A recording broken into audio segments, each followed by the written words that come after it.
penting buat mereka dalam tanda kutip ya rese sama konsumen ya. Ketika masuk, maaf cek dulu temperaturnya, terus kalau belum cuci tangan, maaf cuci tangan dulu, itu penting banget gitu.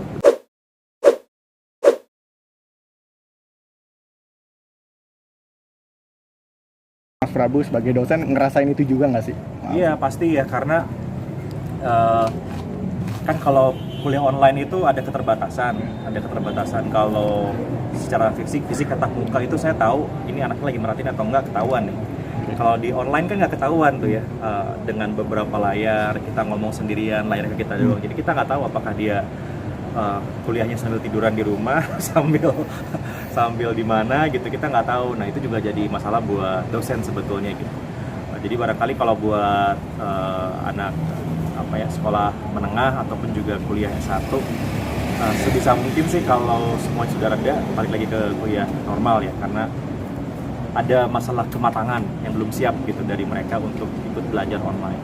Beda kalau sama yang sudah serius pengen belajar ya, kayak ada workshop misalnya atau ada kursus, itu kan mereka memang pengen belajar, mereka bayar gitu kan, mereka kan lebih serius ikutin pelajarannya. Tapi kalau kayak ya itu ya mahasiswa yang baru masuk, kemudian juga anak-anak SMA atau SMP, itu kan masih belum matang, belum dewasa gitu. Ini new things gitu buat mereka.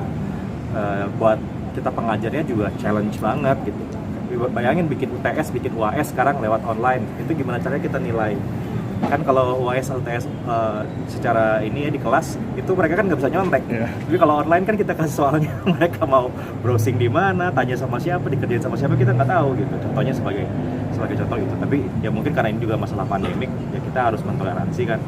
Ya semuanya akhirnya dilulusin aja lah gitu. Yang penting absennya cukup penuh, ya udah cukup. Bapak. Ya karena nggak fair buat mereka juga gitu. Mungkin buat mereka bukan lagi tentang nggak rajin, tapi lebih ke nggak biasa gitu dengan metode kuliah seperti ini kan, jadinya kuliahnya terganggu juga bisa jadi. Ya, terakhir Mas Prabu, Mbak Zizi, info terakhir juga di masa new normal ini restoran yang dimiliki udah mulai kembali dibuka. Mungkin persiapannya, prosedur dalam di restoran itu seperti apa sih di masa yang seperti ini? Apa yang dijalankan protokol kesehatan? Yang pertama training karyawan dulu. Jadi karyawan kita juga harus ngerti bahwa penting buat mereka dalam tanda kutip ya rese sama konsumen ya. Ketika masuk, maaf cek dulu temperaturnya, terus kalau belum cuci tangan, maaf cuci tangan dulu, itu penting banget gitu. Penting bangetnya bukan hanya buat konsumennya tapi buat mereka juga, karena mereka yang setiap hari ada di restoran. Kalau sampai ada yang terjangkit dan kemudian meninggalkan jejak di situ, mereka bisa kena juga gitu. Nah, nge-brainwash karyawan untuk peduli tentang itu juga, itu lumayan panjang prosesnya.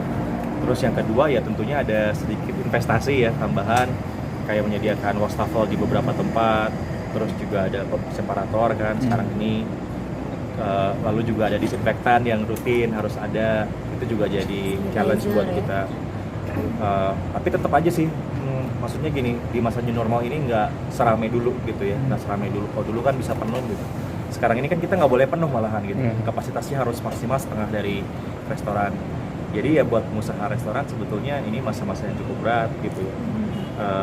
Untungnya ada delivery ya, ada ojek online gitu, jadi bisa cukup bantu. Mengalami proses diskusi yang cukup panjang nggak sih? Nggak kira oke kita mulai lagi restoran ini? Iya pasti. Kalau saya sih pertimbangannya lebih ke karyawan. Kalau kelamaan nggak kerja kan kasihan gitu. Itu sih kalau pertimbangan saya. Dan karyawan kan maksudnya savingnya mungkin nggak besar gitu. Jadi kalau lama nggak kerja, ya mereka mau hidupnya kayak gimana. Jadi saya sama istri sama Zizi lebih mikirin, yaudah kita harus buka secepatnya agar karyawan bisa cepat dapat gaji lagi, bisa hidup lagi sama keluarganya gitu. Nggak apa-apa lah kita keluarin modal sedikit untuk untuk bikin protokol kesehatan ini, tapi restoran bisa tetap jalan. Sempat ada mem-PHK karyawan sih Mas? PHK enggak. Kita nggak ke PHK, tapi kita kasih pengertian sama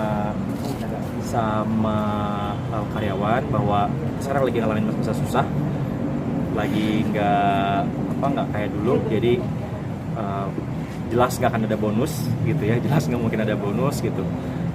THR juga seadanya, karena kan restoran sangat bergantung sama pemasukan karyawan tamu.